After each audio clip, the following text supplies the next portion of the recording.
It's no longer the era of industry. We're in a technological era fundamentally.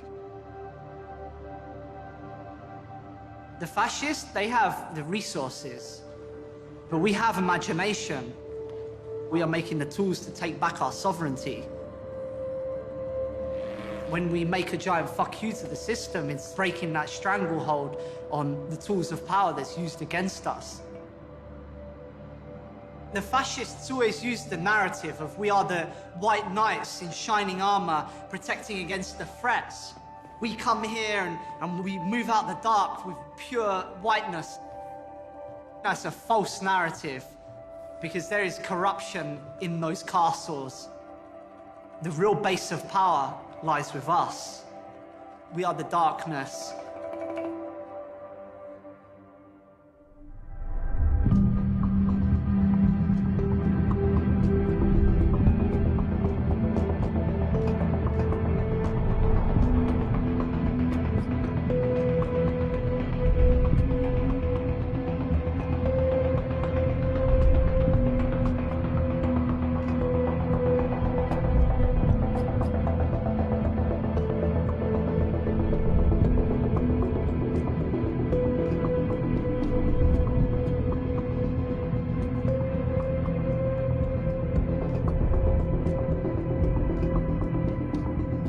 A trial which potentially could have very far-reaching implications has just started in New York City. The jury will decide a case that could impact the future of internet privacy. Thousands of drugs came through the black website called Silk Road. The government overstepped their boundaries to acquire the info they claim they have. This is not going away. This is going to be the biggest takedown of what is currently in existence.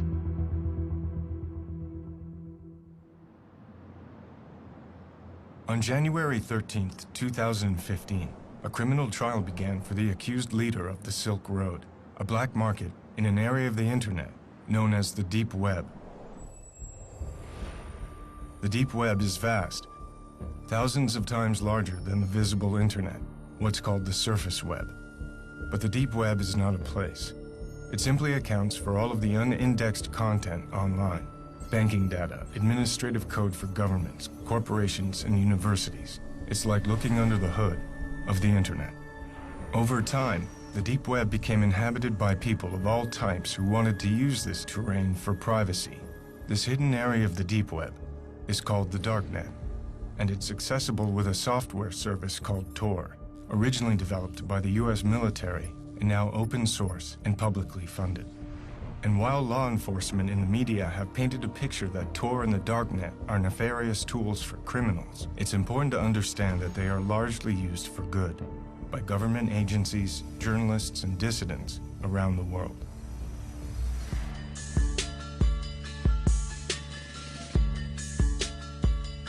In the summer of 2011, an ad for the Silk Road appeared on the Darknet. The Silk Road was an underground exchange for any type of goods, but mostly it was used for drugs. There have always been drug markets online, but none with the scale, sophistication, and ease of use as the Silk Road. It would not remain underground for long. Hundreds of thousands of users use the impossible-to-trace website which sells drugs, forged documents, and even hitmen.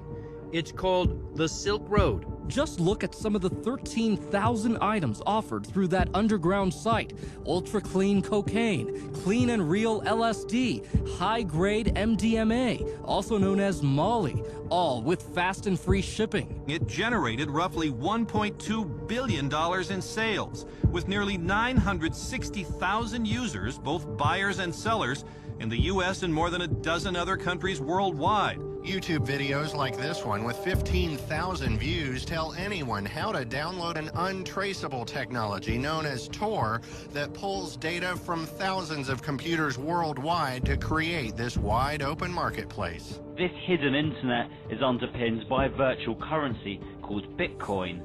Bitcoins offer anonymized transactions which can be almost impossible for the police to trace.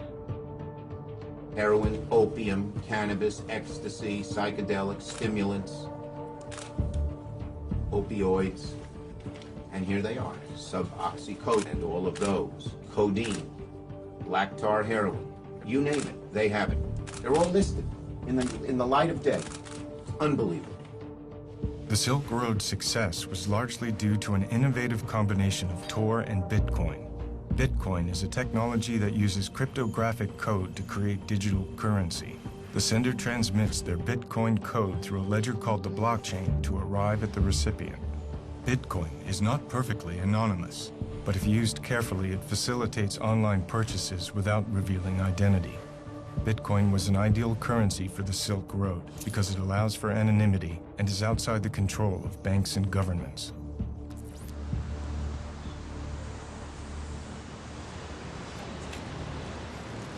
I really became aware of the Silk Road when Adrian Chan at Gawker did his profile. I think in a way, that story, as much as it documented the Silk Road, it created the Silk Road too. I mean, it drove so many people to the site. I think it probably was an order of magnitude increase in users on the Silk Road. So from that point on, I felt like I had missed the story, and I wanted the next big story on the Silk Road. But I was also just fascinated with the community that was, being created there. eBay doesn't have that kind of user community. This was like a really tight-knit movement of people. It was a fascinating thing just to lurk around it. It's a certifiable, one-stop shop for illegal drugs that represents the most brazen attempt to peddle drugs online that we have ever seen. It's more brazen than anything else by light years. I mean, they had a really big, target on their back, and they even had been taunting, to some extent, law enforcement and, the powers that be by doing this in the open. And that's actually part of what these marketplaces are about. It's not so much about selling drugs as much as it is to make a political statement of sorts, right? This shouldn't be prohibited. We're free to do what we want, and we have the technology to do it, so there. The news around the Silk Road came almost entirely from law enforcement and government officials with little insight from those who were behind the market itself. So the core architects and vendors of the Silk Road were sought out. Using encryption keys to verify their identities and preserving their anonymity, this is the first time they have spoken publicly.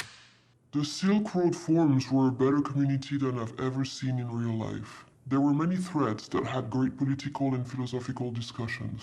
Sure, there were illegal things going on, but this was a real community of like-minded people. The Silk Road didn't appear to have a single leader.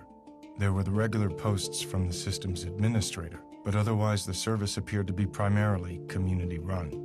Then on February 5th, 2012, after a highly successful first year of business, the Silk Road administrator made an announcement. I need an identity separate from the site and the enterprise of which I am now only a part. I need a name. Drumroll, please. My new name is Dread Pirate Roberts. You're the Dread Pirate Roberts, admit it. With pride. The Dread Pirate Roberts was cribbed from the mythical character from the novel and film The Princess Bride, and the choice was no accident. In the original story by William Goldman, the Dread Pirate Roberts was a nom de guerre handed down from user to user and passed along eternally. The man I inherited from was not the real Dread Pirate Roberts either. The real Roberts has been retired 15 years, and I have been Roberts ever since. I shall retire and hand the name over to someone else. This Dread Pirate Roberts, or DPR, would come to spearhead the Silk Road forums and was generally assumed to be the creator and owner of the site. The Dread Pirate Roberts, to me, seemed to be kind of the most interesting figure in that whole world. On the Silk Road forums, he was constantly posting these manifestos and love letters to his users and libertarian philosophical treatises, and he even had like this Dread Pirate Roberts book club where he hosted discussions of Austrian economics and free market philosophy. At the same time, nobody knew who he was. He had never spoken to the press before. I approached him on the Silk Road forum mid-2012 and started kind of just like trying to persuade him to talk, chipping away at him and just bugging him constantly. The actual trigger, I think, that made him decide to talk was this competing dark website called Atlantis. They were really much more aggressive in their marketing than the Silk Road. They put out this YouTube video advertising Atlantis as the new, better dark web drug site. So when I went back to the Dread Pirate Roberts and said, you know, I'm going to do this story, it can either be about Atlantis or it can be about you, I think he realized that, you know, that he was a savvy business guy who realized he had to talk at that point. He did have a kind of political message that he wanted to get out, and I could see that in what he was posting on the forums. So I kind of played up to that, and I told him, like, I can be the vessel for you to talk about what the Silk Road really represents. And I think that that appealed to him. So it took 8 months, but finally he did agree to an interview. Of course, he didn't tell me anything about himself, where he lives, you know, his age, identity, anything that could be remotely identifying. I didn't start the Silk Road. My predecessor did. From what I understand, it was an original idea to combine Bitcoin and Tor to create an anonymous market. Everything was in place. He just put the pieces together. The most I'm willing to reveal is that I am not the first administrator of Silk Road. He was incredibly secretive, of course, about the inner workings of the Silk Road and, you know, his own identity, of course. I mean, he was hunted by every law enforcement agency that you can imagine. The management of Silk Road is a collaborative effort. It's not just me making sure Silk Road runs smoothly. More often than not, the best ideas come from the community itself. But he did tell me, like, some interesting things about how he viewed himself and his and the way that the Silk Road worked. We don't allow the sale of anything that's main purpose is to harm innocent people, or that it was necessary to harm innocent people to bring to market. For example, anything stolen is forbidden. Counterfeit money and coupons which are used to defraud people. Hitmen aren't allowed, and neither is child pornography. No substance on Silk Road falls under those guidelines. This went beyond just, you know, like legalizing marijuana or even heroin. He wanted to see a new relationship between individuals and the government, where the government was, you know, basically hamstrung and couldn't control what people bought and sold. At its core, Silk Road is a way to get around regulation from the state. The state tries to control nearly every aspect of our lives, not just drug use.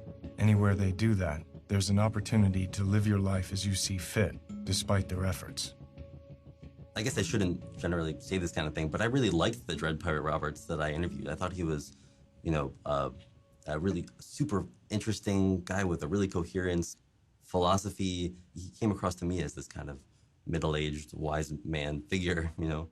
But not everyone on Silk Road believed in libertarian philosophy.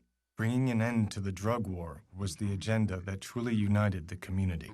The huge reason why DPR put the website up and allowed the market to begin with and took the risk was because there needed to be a violence reduction in purchasing drugs, because it's going to happen. And the reason it's going to happen is because of the war on drugs. The violence isn't just from the people buying and selling the drugs.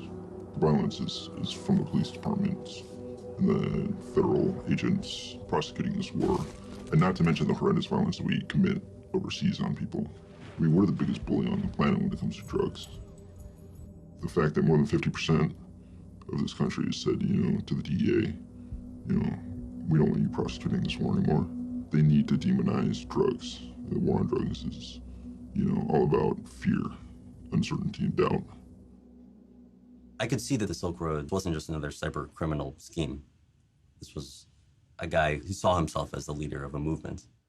One thing I've learned playing Dread Pirate Roberts is that your actions are sure to please some and infuriate others. But we can't stay silent forever. We have an important message, and the time is ripe for the world to hear it. What we're doing isn't about scoring drugs or sticking it to the man. It's about standing up for our rights as human beings and refusing to submit when we've done no wrong. Silk Road is a vehicle for that message. All else is secondary. The Silk Road functioned because the Dread Pirate Roberts was trusted. At any point, he could have shut down the Silk Road and run away with everyone's bitcoins. We've seen that happen with a bunch of other dark web businesses, but he didn't. And I think people believed that he wouldn't because they felt that he was a true believer in this kind of radically libertarian, crypto-anarchic philosophy that, you know, goes back to the cypherpunks of the 1990s. 25 years ago in the Bay Area, a burgeoning group of mathematicians, crypto-anarchists, and hackers began to meet in each other's homes. This tight-knit group came to be casually known as the cypherpunks. These original members were not socially motivated, but more concerned with the hard math of cryptographic technology and the broader philosophy of anonymity, individual liberty, and privacy. The government has this clear policy of access to all plain text, meaning whatever you're saying, they want access to. If it's stored on your hard disk, they want access to it. If it goes over the wire, they want access to it. If you are proxying speech for someone else, they want to know who it is. The cypherpunks were instrumental in the growing movement towards privacy and anonymity online, and they would pioneer the way into the hidden corners of the internet. Maybe the big turning point for the cypherpunks, I think, was WikiLeaks and Julian Assange and Jacob Appelbaum's idea of what it means to be a cypherpunk.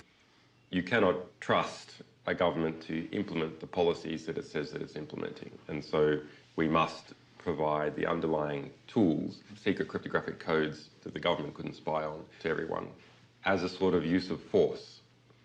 In that a government, no matter how hard it tries, if the ciphers are good, cannot break into your communications directly. Force of authority is derived from violence. One must acknowledge with cryptography, no amount of violence will ever solve a math problem. Exactly. And this is the important key. It doesn't mean you can't be tortured. It doesn't mean that they can't try to bug your house or subvert it in some way, but it means if they find an encrypted message, it doesn't matter if they have the force of the authority behind everything that they do. They cannot solve that math problem. This movement is not about the destruction of law.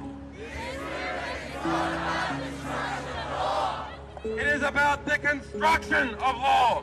These are guys who want to create encryption tools that everybody can use. It's not just for the elite. It's trying to shift the way that the internet works to provide secrecy and anonymity and privacy to everyone. It's a much more populist movement. There is a community of people in the security and cryptography space who want to live in a world where the government cannot record their emails, cannot listen to their telephone calls, cannot see who they're spending time with, and they're trying to build tools. They're trying to build protocols and services that can facilitate that kind of anonymous and private exchange of information.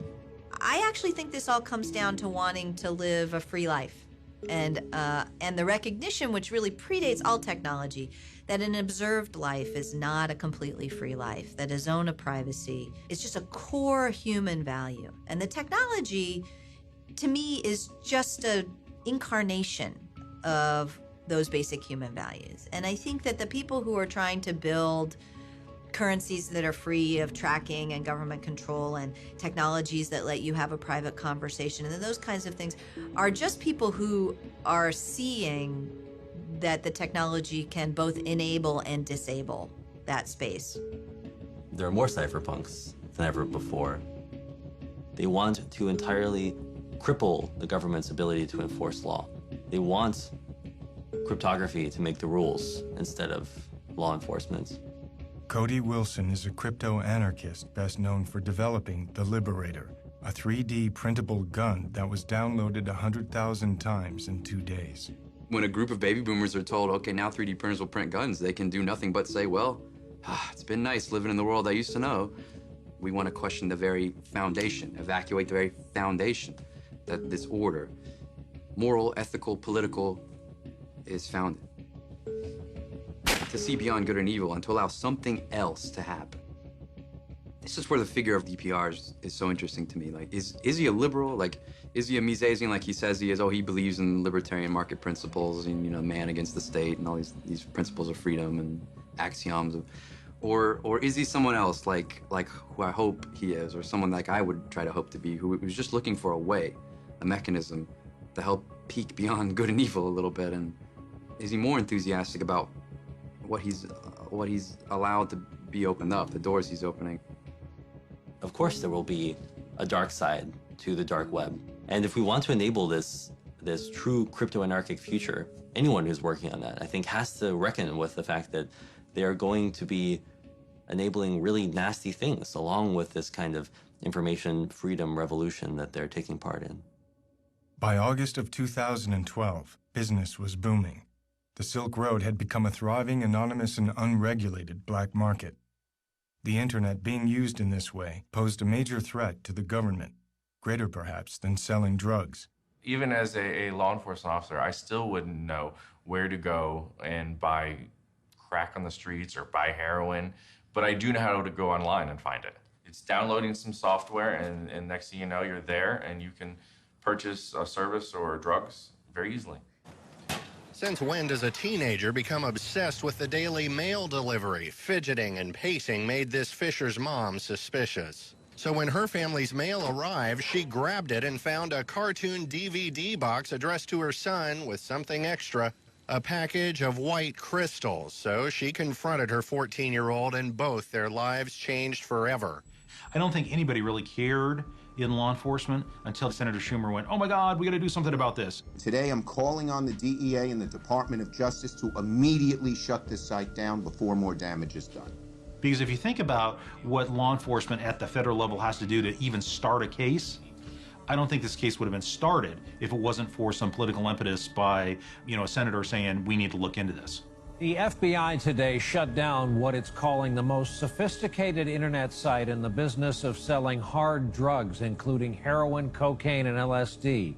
Anyone trying to log on to the website today found this notice shut down by the FBI. It was a sophisticated electronic smokescreen, and it took federal agents almost 2 years. They were able to infiltrate the site, but they made some of these purchases themselves using undercover identities. The secretive Dread Pirate Roberts was arrested in the most unlikely of places, this local public library in this San Francisco neighborhood. The FBI seized $3.6 million of Bitcoin's biggest haul in its 5-year history.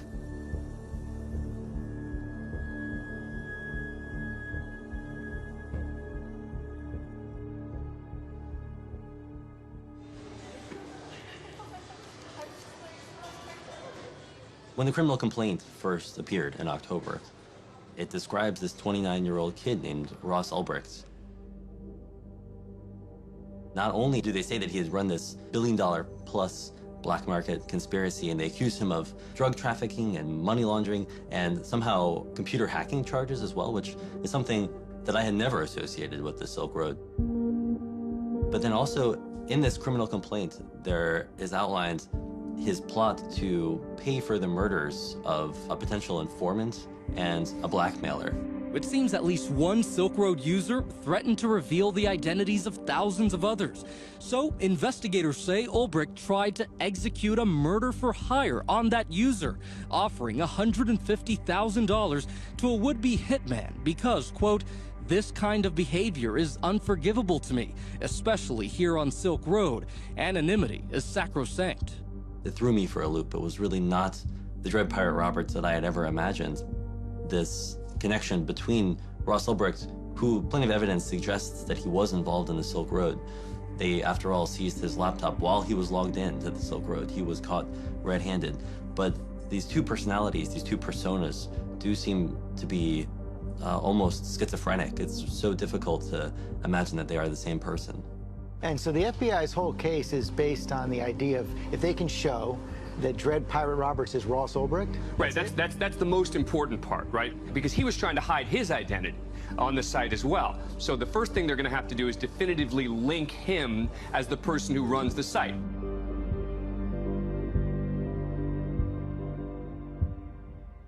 Oh man, it was yesterday, actually. I was on my computer and I was on Facebook, and there's this guy that I know, and he's very into like Bitcoin and cryptocurrencies and stuff like that. And he posts this article, and it says, Ross Ulbricht arrested. And I pull up Lynn's G-chat, and I'm like, what is going on? Like, why is I looking at Ross's picture, about being arrested? What is this? She says, we don't even know. We're leaving Costa Rica right now. I mean, they were on their way, but blew my mind. I mean, totally blew my mind.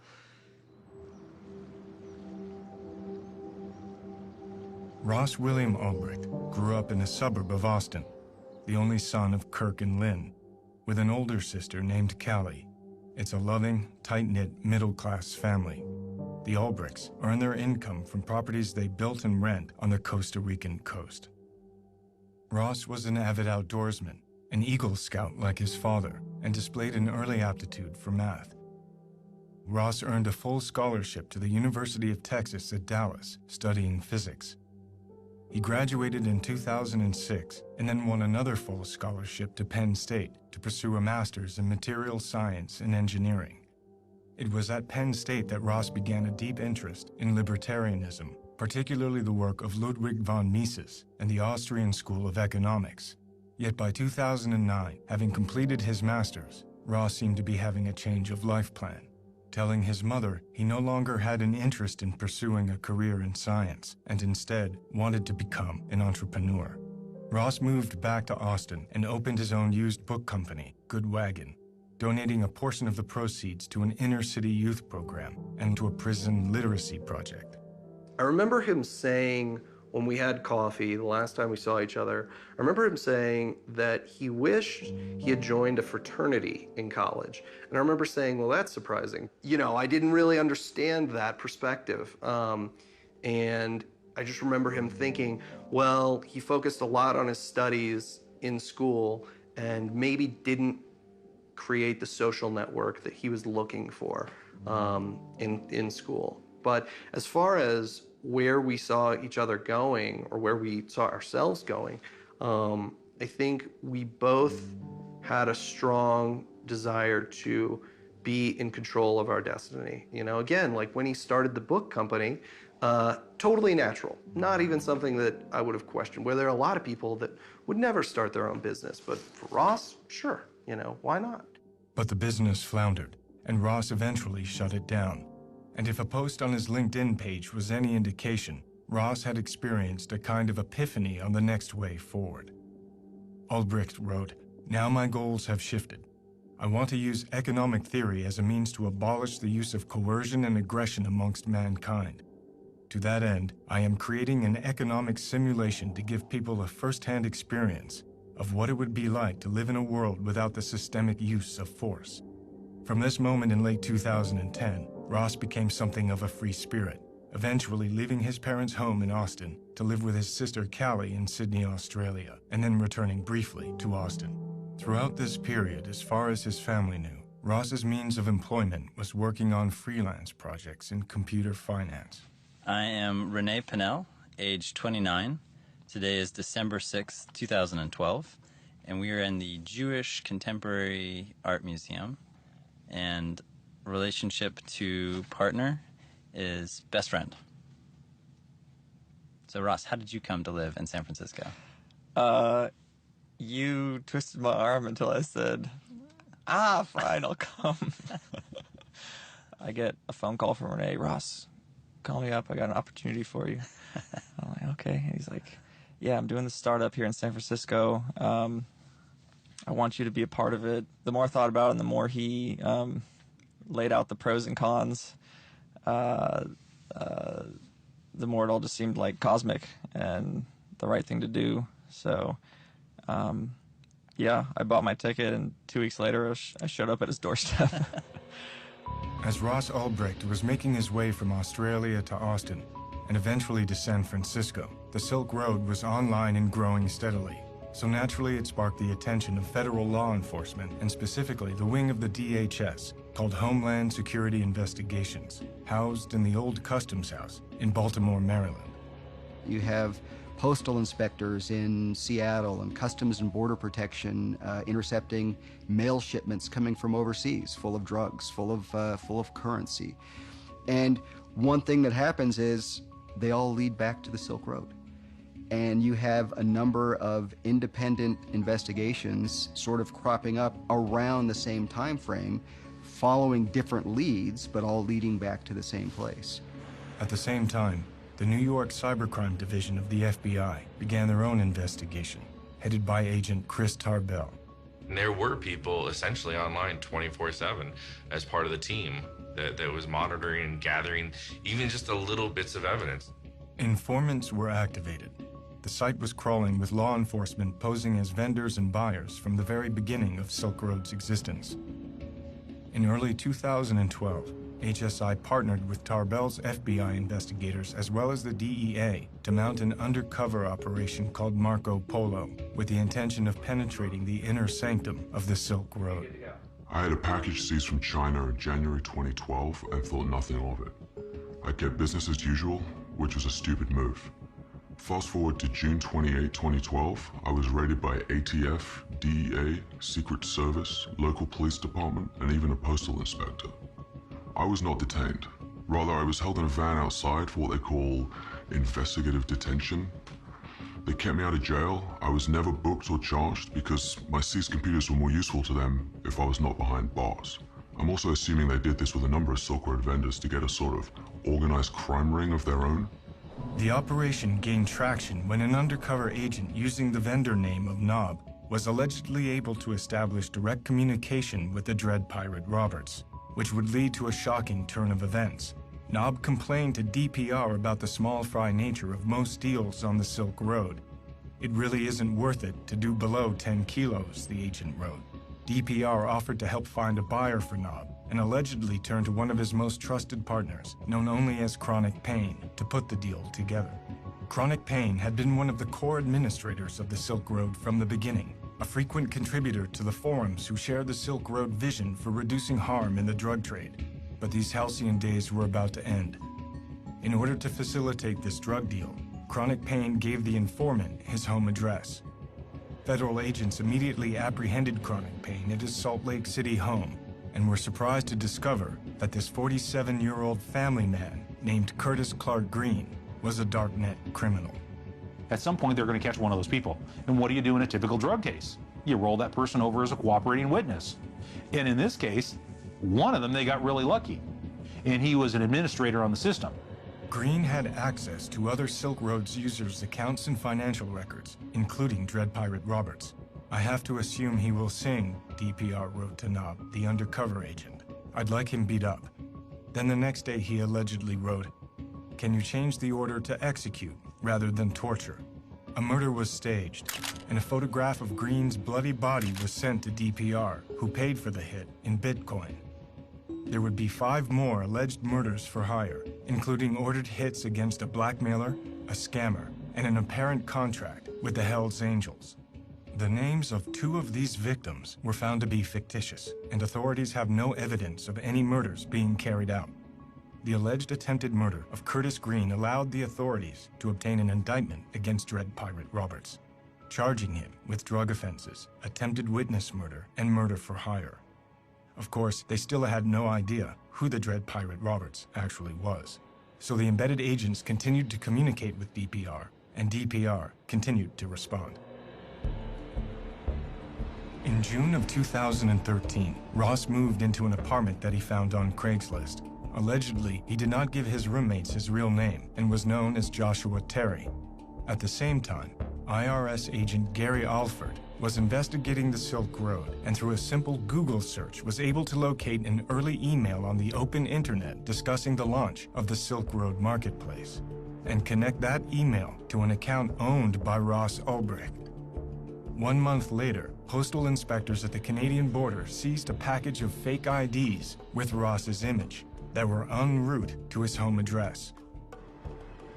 Ross was visited at his apartment by several DHS agents. The agents handed Ross a false California driver's license that bore his picture but a different name. Ulbricht denied ownership or knowledge of the fake IDs, and the agents simply left.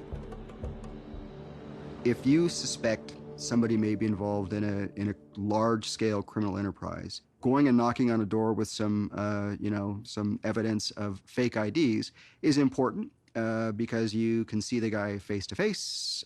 You may get some useful information out of an interview. You may or may not want to take him into custody on the spot. Let's sit back and let's really go after this in a much more global way, if you will, because there's a lot more here than just one count of fake IDs. The next big break in the case would be achieved by FBI agent Tarbell and his cybercrime team, who had somehow located the Silk Road servers in Germany and Iceland. How these hidden servers were found has been a matter of controversy, but the FBI had their own copy of the Silk Road server, and now they hope to finally unmask the Dread Pirate Roberts. And I decided that there was a flaw in this setup somewhere. I couldn't quite put my finger on it, but there was a flaw, and I called up my partner, said, there's a flaw, we've got a limited amount of time, we need to make our money and get out now. Over the course of a year, a Chicago-based agent from the DHS named Jared Deryagian had been embedded in the Silk Road, now posing as a high-ranking moderator named Cirrus. With both the evidence connecting Ross to the launch of the Silk Road and the incident with the fake IDs, Ross became one of the primary suspects. On October 1st, in a coordinated effort between Deryagian from the DHS and Tarbell's FBI squad, a sting operation was launched.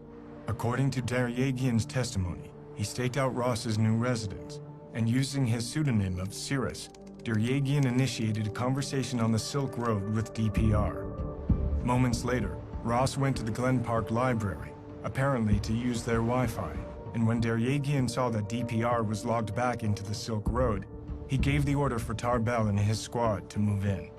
It's an excitement that you couldn't even buy off Silk Road. All the drugs you could buy on the site, it's not the same exciting as catching the guy. It's an adrenaline rush.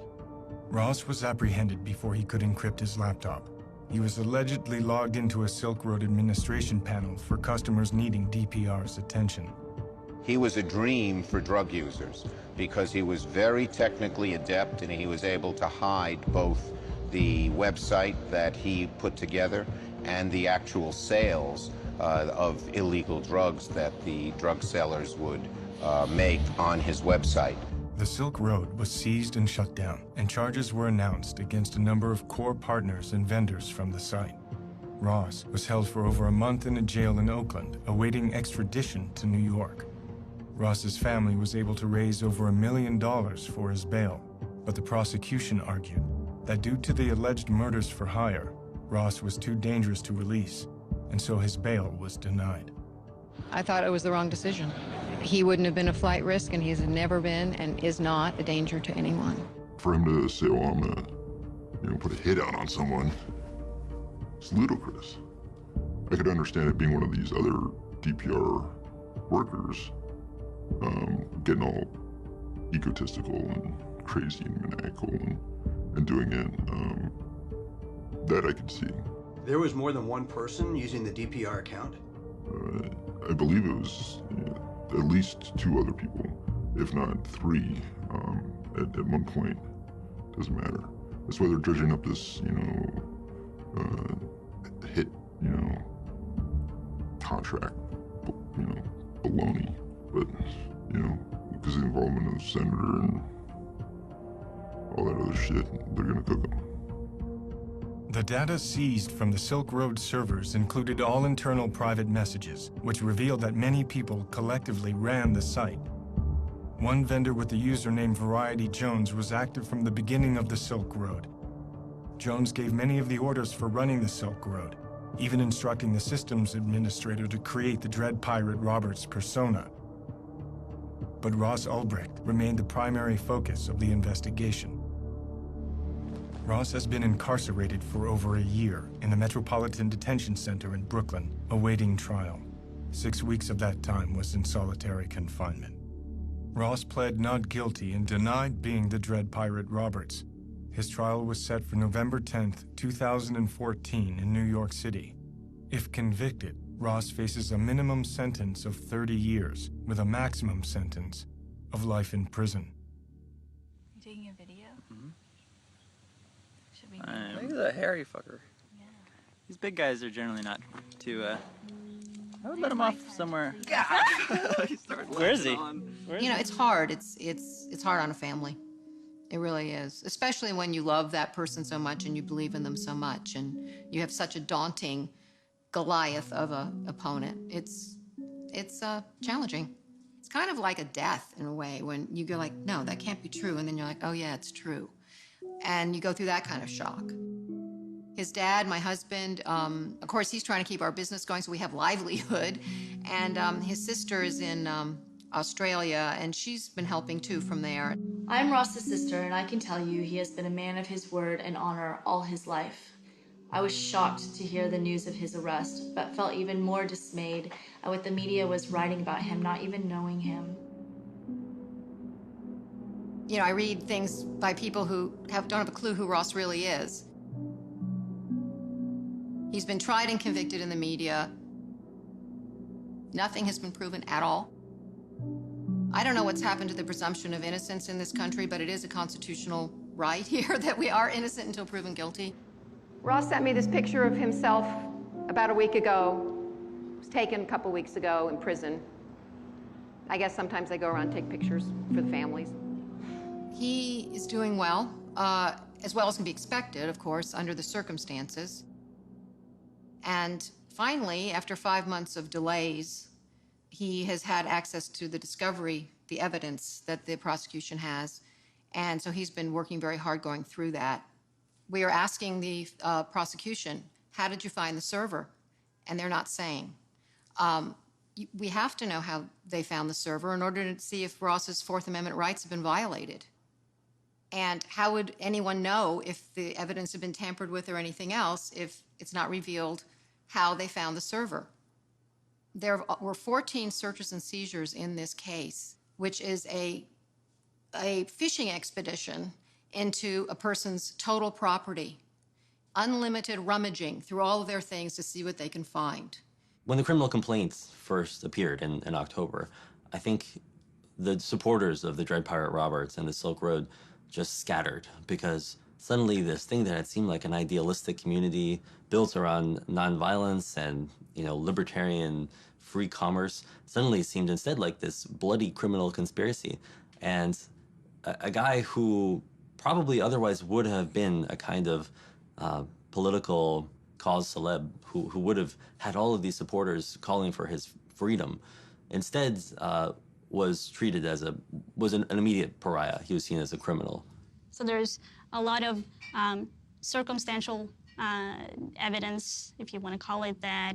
There's a lot of technical bits and pieces involved. It got really crazy in the middle of that. It's sort of, one thing is taking down this online drug market, another thing is pinning a number of murders for hires on top of it. It just seems really, really far-fetched. The 29-year-old seemingly clean-cut entrepreneur was living a secret life as a digital drug lord. They're claiming that he's living in a manner of a head of a cartel. The distinctions between Ross Ulbricht and the head of a cartel, you don't have to see too many movies to recognize what the differences are here. Then when the indictment finally came out, there were suddenly no charges around these murder for hire accusations, only the drug trafficking and money laundering and computer hacking. They had 6 charges. They used them against him to deprive him of bail. And yet 2.5 months later, the prosecutor didn't indict him. What they did instead was they called it an uncharged crime. Well, if something's a crime, don't you charge someone for it? And if it's not a crime, why is it there?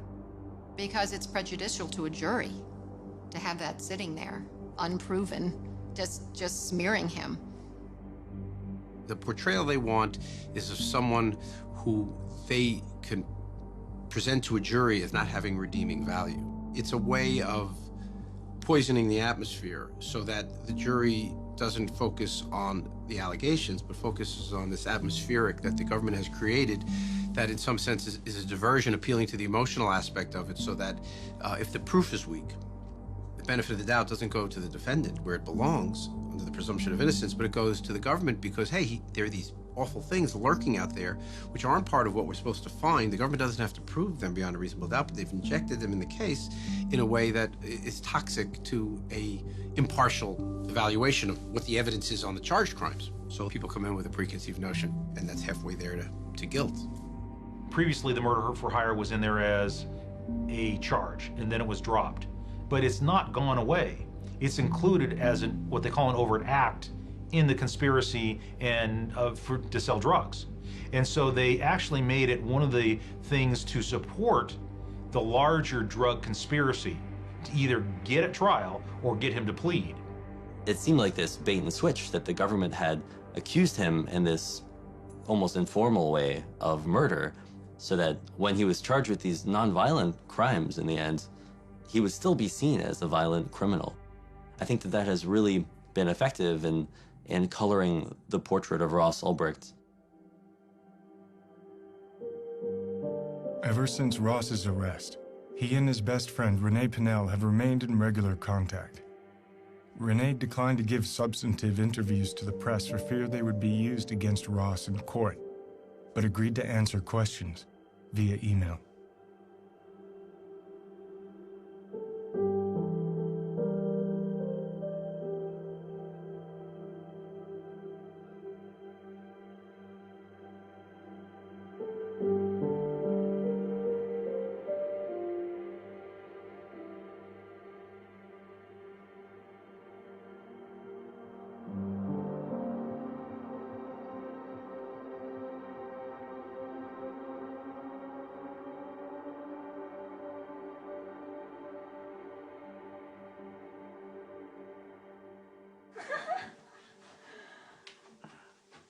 I'm a little teapot, short and stout. Here is my handle, here is my spout. When I get lost, hear me shout. Get me over and pour me Yay! Because of the severity of the charges, Ross was not able to grant an interview from prison, which left only a scattering of his personal photographs and movies. But from the exhaustive discussions with friends and family, and the public knowledge of Ross's trajectory, from physics and engineering major to running a small homespun bookselling company, it was difficult to understand how he could possibly have been the sole mastermind of the Silk Road, a vast and complex internet service with over 1 million users worldwide. Ross was certainly bright and studious with a deep interest in libertarian economic theory, which clearly echoed the mandate and philosophy of many of the posts of the Dread Pirate Roberts. But he had no experience whatsoever in computer coding or scaling large internet companies. So how did Ross connect to what little is truly known about the Dread Pirate Roberts? DPR was motivated by a pacifistic philosophy and an agenda of creating victimless exchange and reduced harm in the drug trade. This ethos would be embraced by the chief architects and vendors of the Silk Road and reverberate through the entire community.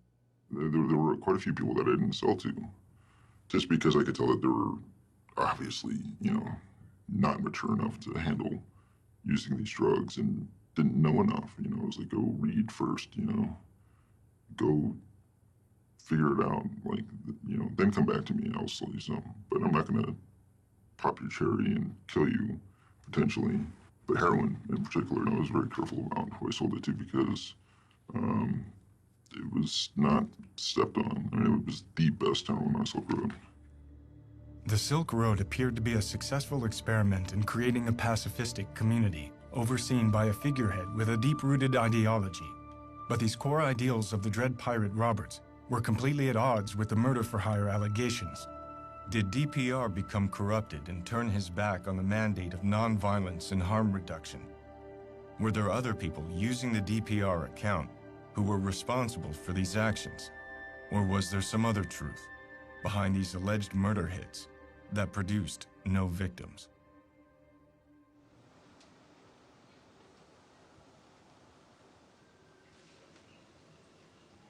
We don't know the first piece of evidence that led the feds down this chain of investigation to the San Francisco library where Ross Ulbricht was arrested.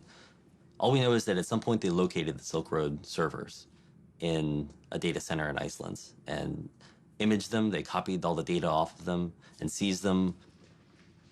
But we don't know how they found those servers. The whole idea of the Silk Road was that it ran as a Tor hidden service, which means that Tor protected its physical location and made it very difficult to locate the computers that ran it.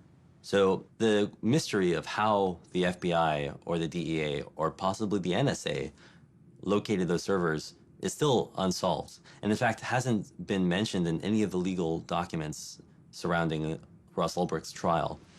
I think his defense has seized on this as something that the government doesn't want to talk about.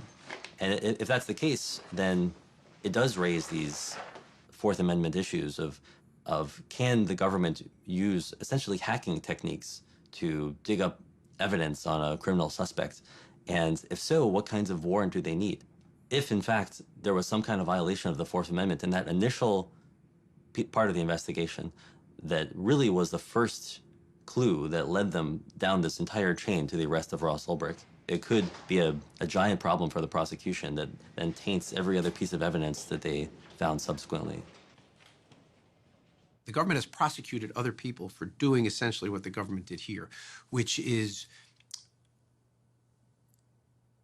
trying to get underneath the public face of a website. And they have alleged that getting at information that's not supposed to be publicly accessible by sophisticated computer inquiries or activities, that is a violation of federal law. So here, and that's why they always say, we didn't do anything wrong, we didn't do anything in violation, but they really know what's at stake here because they've actually prosecuted people for the same thing. And the government's affidavit, the affidavit from Agent Tarbell about how they got to the Silk Road servers has been met with incredulousness by the internet community.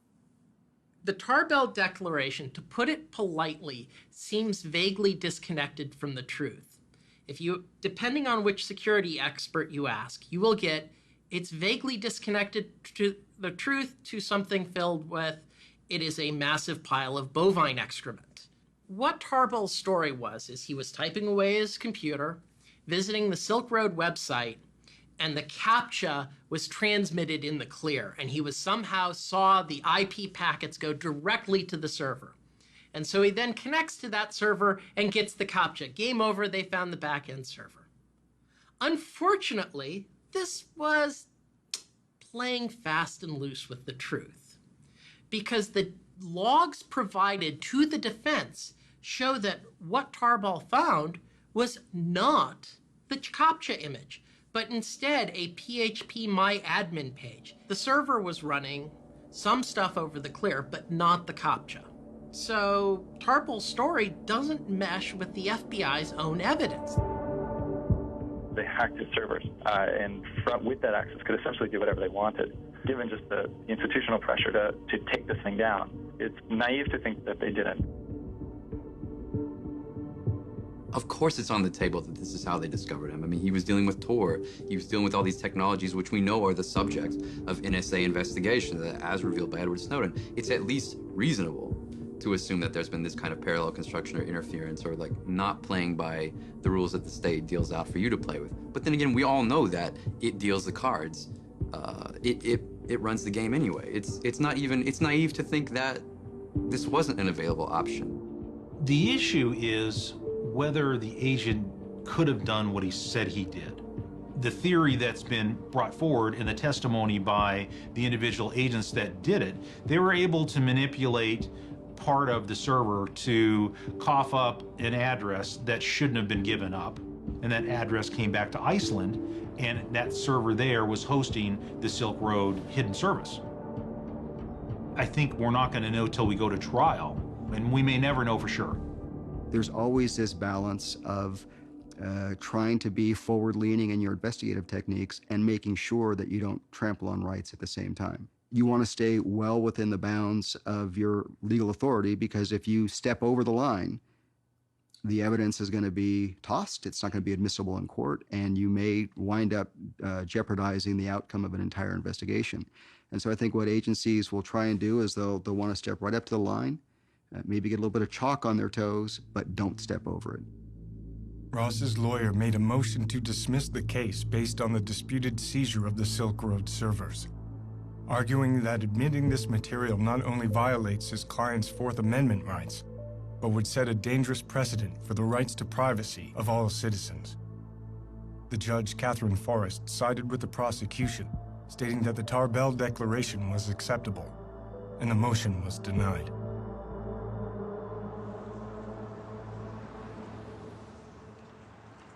Search and seizure law in the digital age is really doesn't have the limitations on it that it does in the physical space.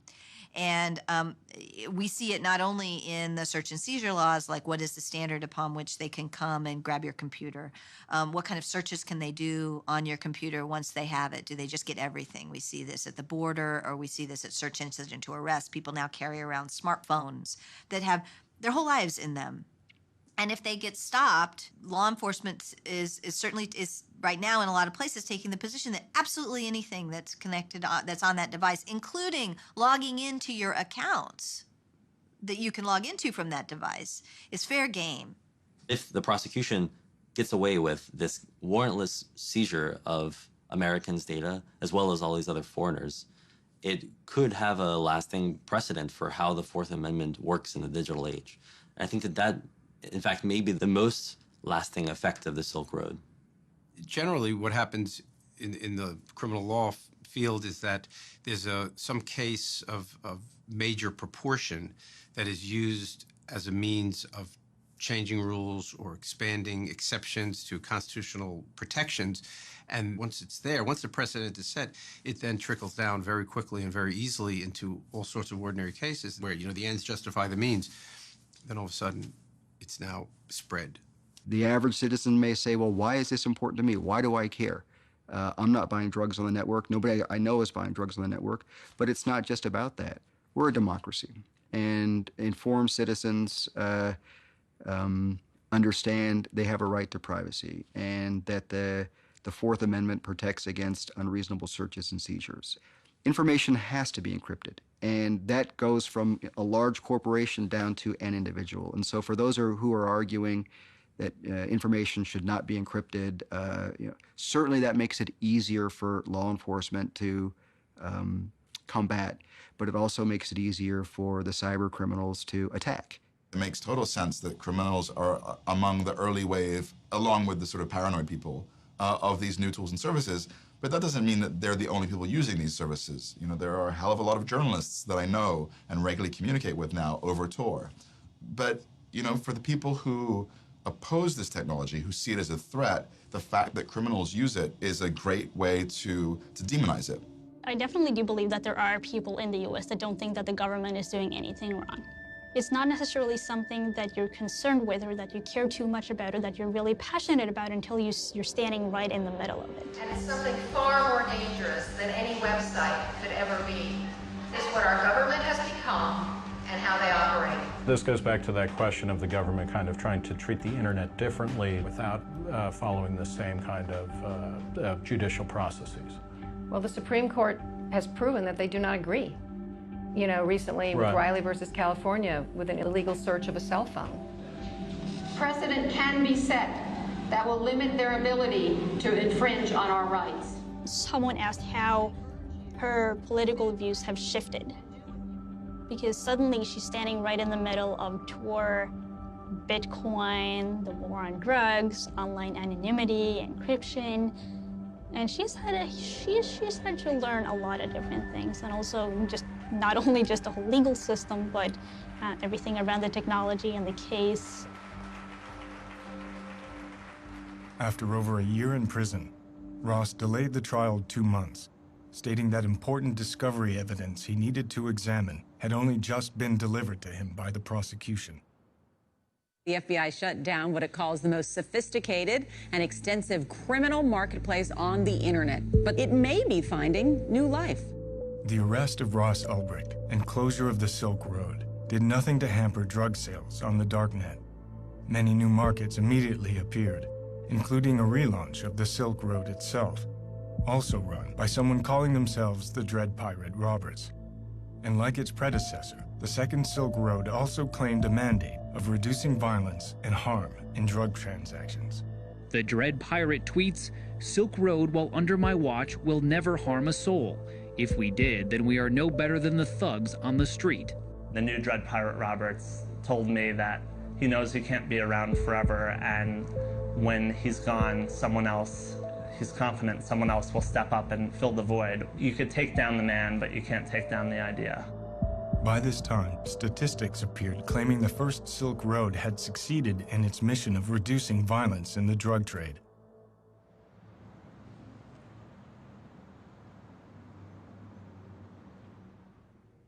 While I was with the Baltimore Police Department in the early 2000s, I had 2 city officers in uniform killed by drug dealers on the street.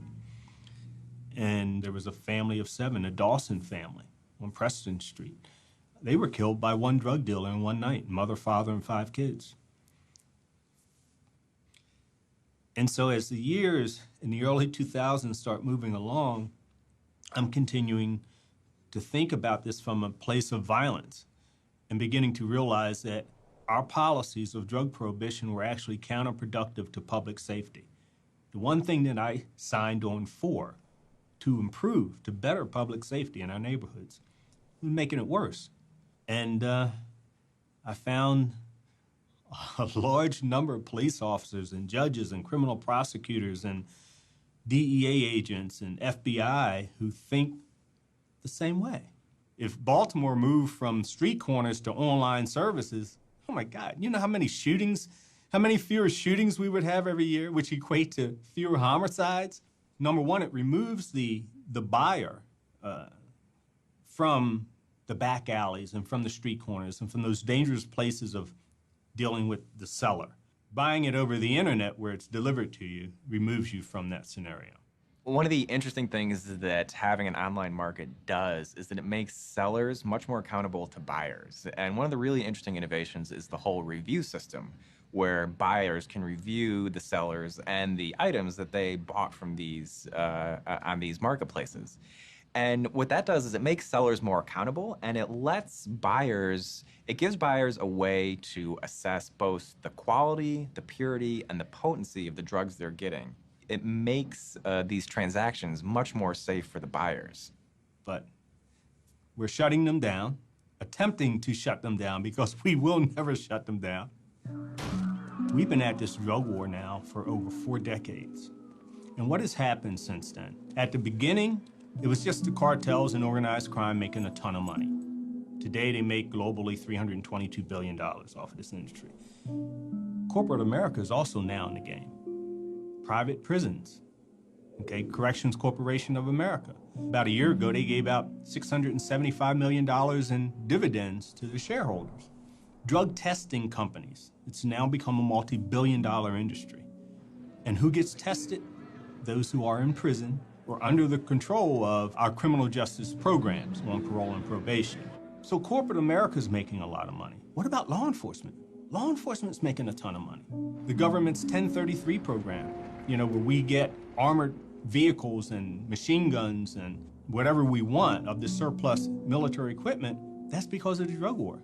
Over the years, we've seen these huge bureaucracies build up around the drug war, around prosecuting the drug war. You've got the Drug Enforcement Agency, you've got the Office of National Drug Control Policy. So a lot of the opposition is just rooted in self-interest among places like the FBI and the DEA, where if you're telling somebody who's been in the FBI for 30 years that drugs are no longer a priority, that's an existential threat to them. That kind of takes away their whole reason for existence. You really have to think about the danger of some of these drugs, the severe danger of addiction, the havoc that it reaps on families and children and careers. And so to say that we need to step back and liberalize, well, that's one approach you can take, but then you've got to look at a cause and effect. If we do this, what are the second and third order effects?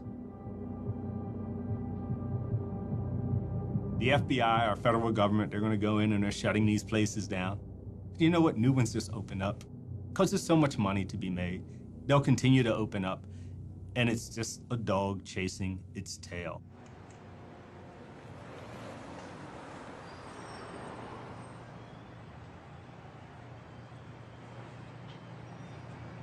We're a team, and we've been working on this thing together right from the start. The way it's affected me is in some ways very much the same as affects Lynn, but I don't have to go out there and talk to reporters. And we kind of set it up that way. It's hard enough having your loved one in prison, but then the whole media thing it definitely adds a pressure. I've known for a long time that the media wasn't reporting the whole story, that it was skewed. I see what Lynn and I are doing as a pushback to that. Ross has been in there a year, and he's avoided all violence, even though it's been around him. That has matured him, for sure. The fact that he's come out of this unscathed so far speaks volumes. He seems serious. You know, there's a lot at stake. He's feeling good that we got the extension. He had this mountain of stuff to go through, and I felt like it was running out the clock. And now they have that extra 2 months has been essential, is the word he used.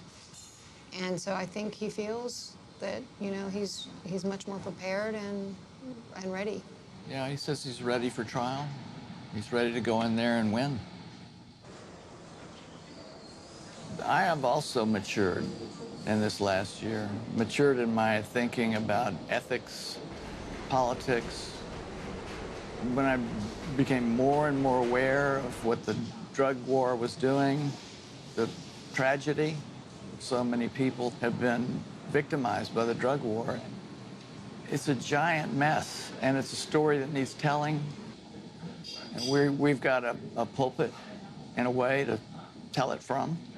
It's so weird to be doing all this, and it's distracting, and it's challenging, and you want to do the right thing, and then it's all about Ross, and then we go and we see him and hug him and talk to him and hold his hand, and it's just like, Ross. You know, it's such a disconnect, and it's just so hard to see him in there.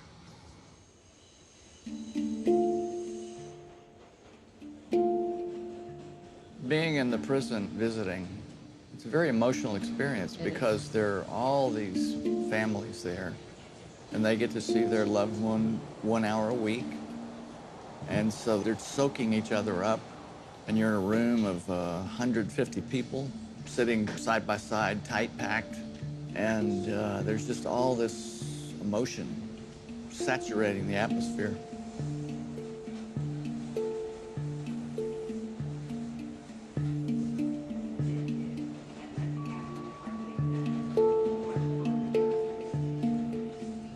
The prisoners have segregated themselves. But as loved ones coming to visit, there's no sense of segregation, race at all. We're just 150 people whose hearts are breaking.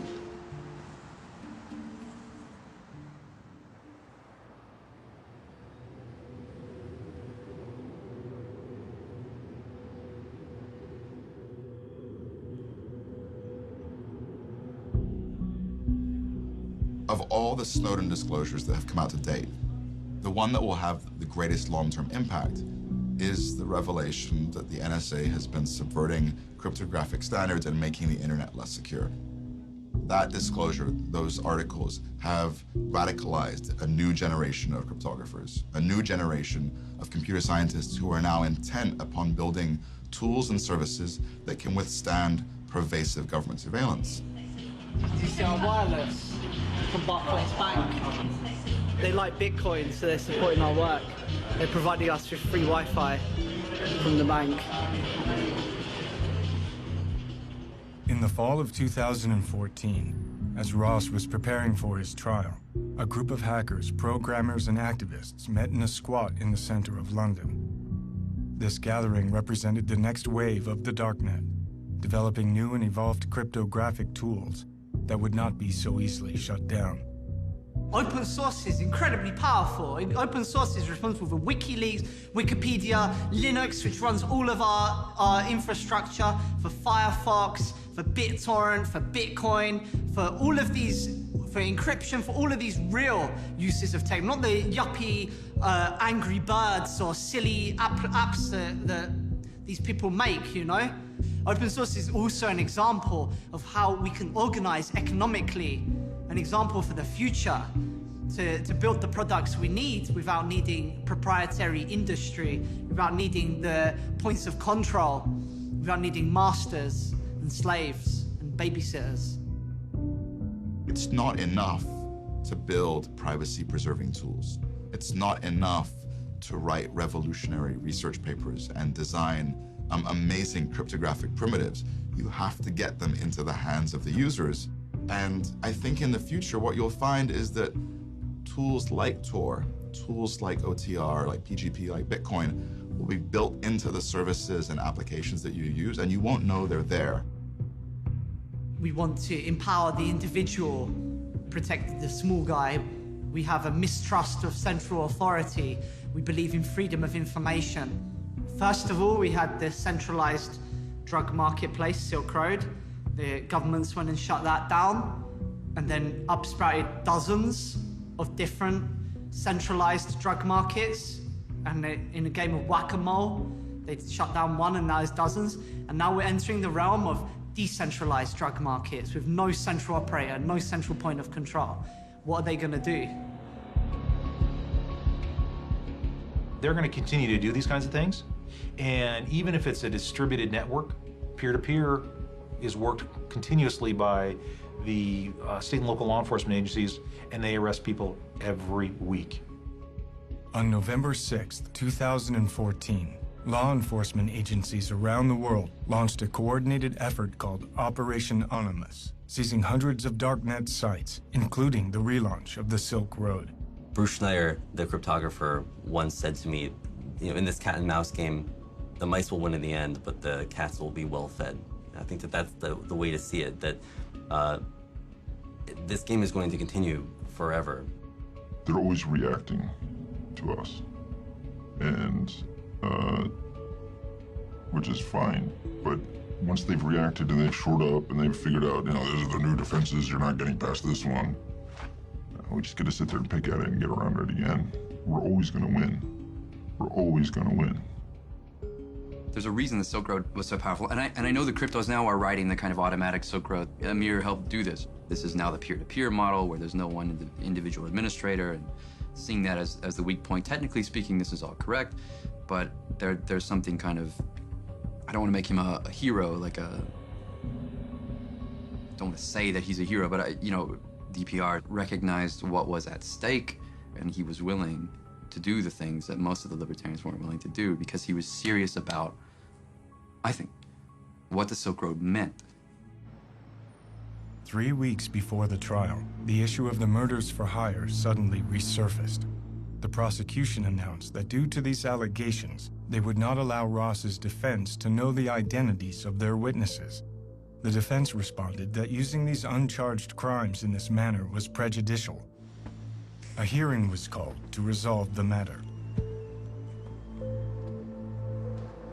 The judge ruled that some of the witnesses won't be made available to the defense until right before the trial.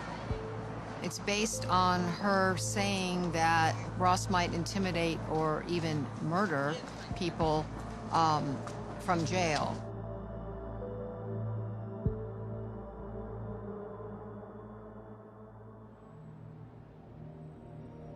When all this first happened, I said, well, it would still have been necessary to say that, well, this man's a murderer and he was only out for his own gain, and, you know, he had casual, like, what do you call it, a callous disregard for human life. It's necessary to paint a figure that way rather than to make him, you know, a martyr of the war on drugs. I think that's just good planning. I think it's going to be difficult to have a fair trial. If you are innocent until proven guilty, then with all the evidence and all the stories that have been written, I think it's going to be really difficult to find people who are not influenced by any of this at all going into it.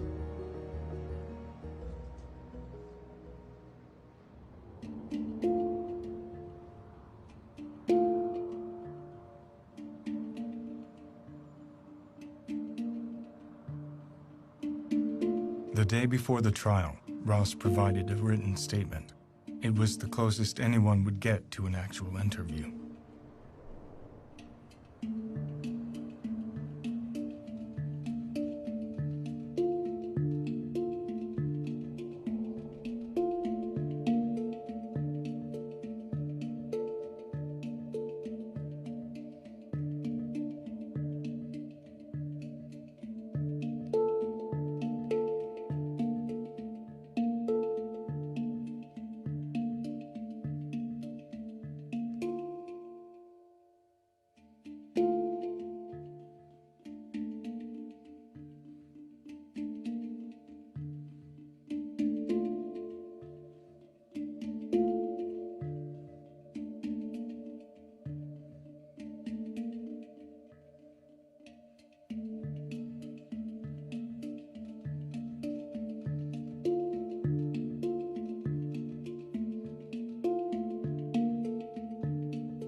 Ross Ulbricht went on trial today. The jury will decide a case that could impact the future of internet privacy. Good evening to you. Opening arguments taking place today, and the first witness took the stand and actually just got off a few minutes ago.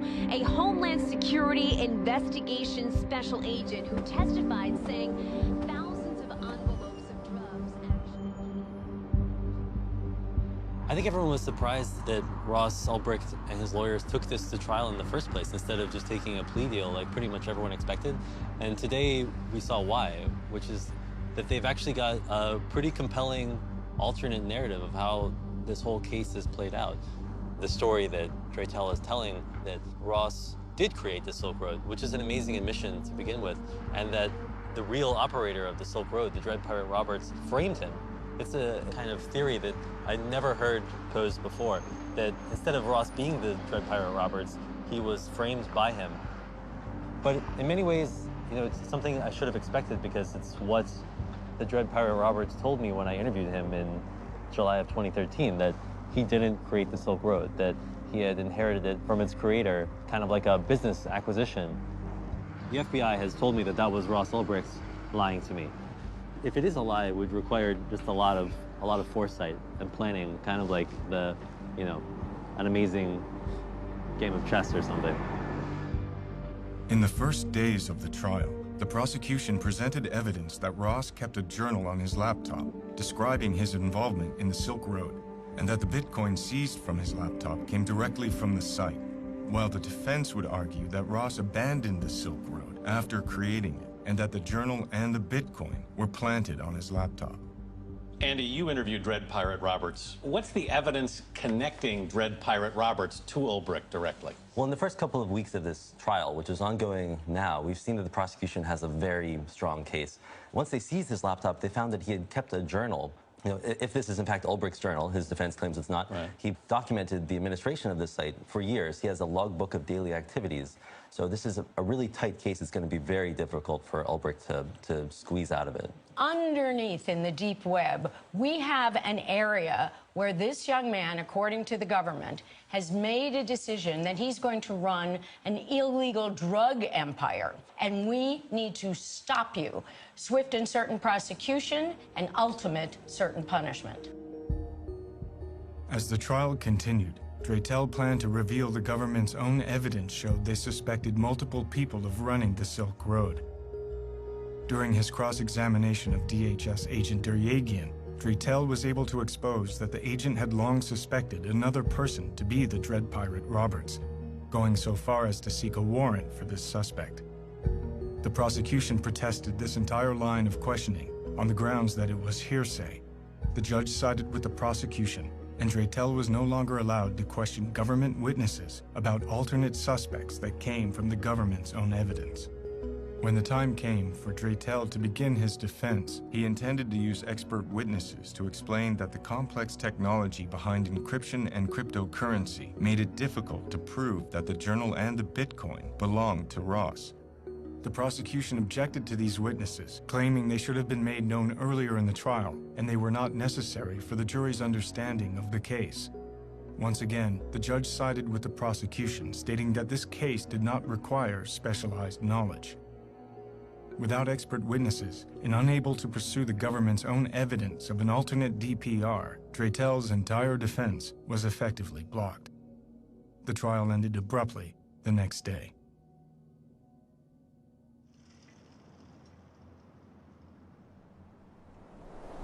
The trial of Ross Ulbricht raised more questions than it answered. Did we really know the full truth of the Silk Road case? Would this case set a precedent for the warrantless search of Americans' digital property? Whatever the ultimate outcome, it was clear that the fall of the Silk Road was not the end of a chapter, but the beginning. And the movement to create tools and services for online privacy is stronger than ever. The trial of Silk Road mastermind Ross Ulbricht concluded when the jury found him guilty on 7 different counts. It included 3 drug charges, as well as computer hacking, money laundering, and even a kingpin charge of continuing a criminal enterprise. Now, Ulbricht faces a minimum of 30 years behind bars, but his defense plans to appeal this decision. Anyone here, all of us, are going to be judged by things for which there is no attribution in real life. There's only attribution on the internet where things can be created, modified, edited, moved, hacked. Was it a fair trial? No, I don't think so. As the actual verdict was read, the word guilty was said 7 times. Ross was just staring straight ahead. I don't know what was on his face, but afterwards he turned back to look at his family, and he had this really heartbreaking kind of stoic smile, and he wasn't crying, but he was just blinking, like blinking hard. And then as he was led away, his mom said, "This is not the end." You know, that was it. The evidence against Ulbricht was so powerful, and Draytel's strategy had been to try to cross-examine every government witness and to pull out his alternative story through that cross-examination. And when the judge essentially shut that down and said, you have to limit your cross-examination to the scope of the government's initial questioning, that really prevented him from telling any other story. We have a much more informed perspective than the rest of the world.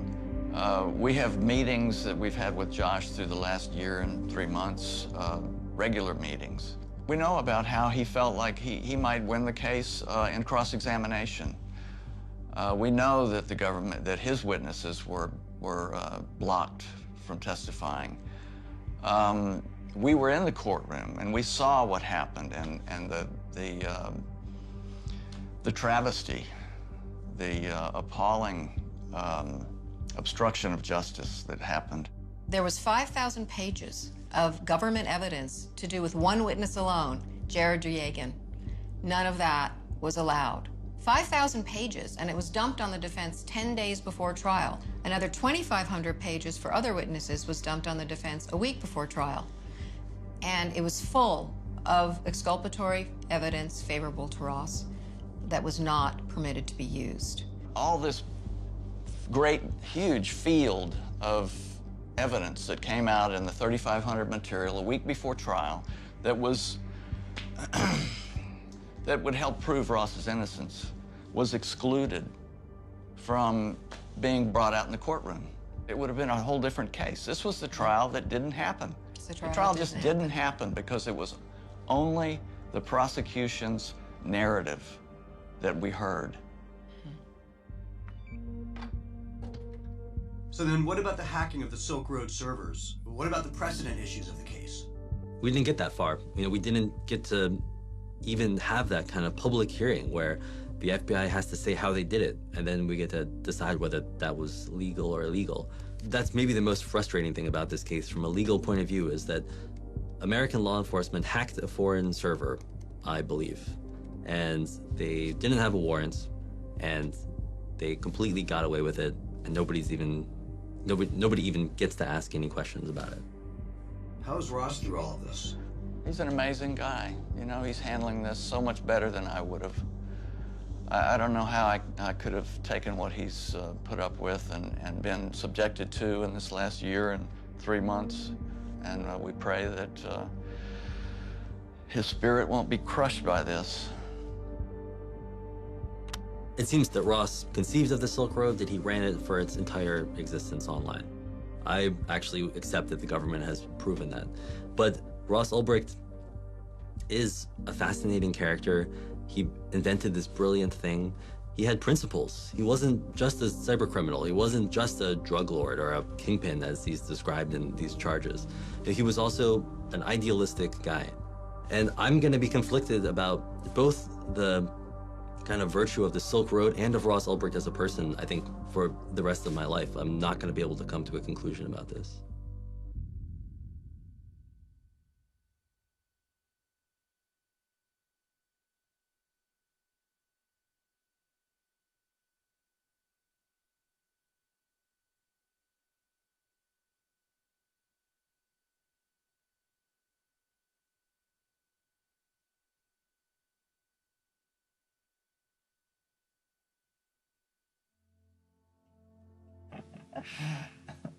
I don't know. You got any more questions, or should we wrap it up?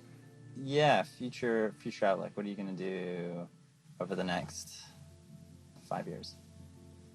Like one sentence. I'm gonna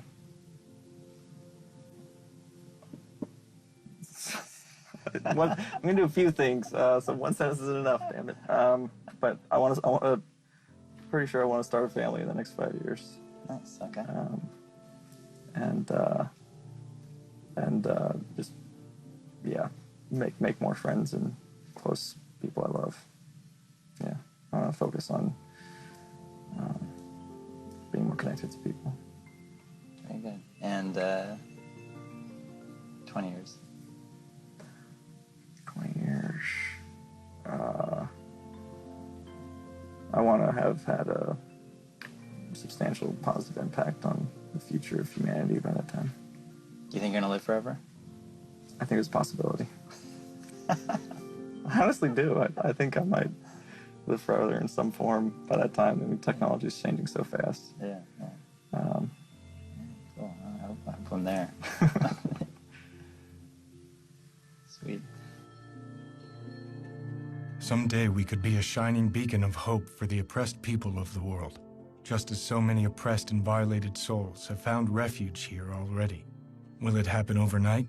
No. Will it happen in a lifetime? I don't know. Is it worth fighting for until my last breath? Of course. Once you've seen what's possible, how can you do otherwise?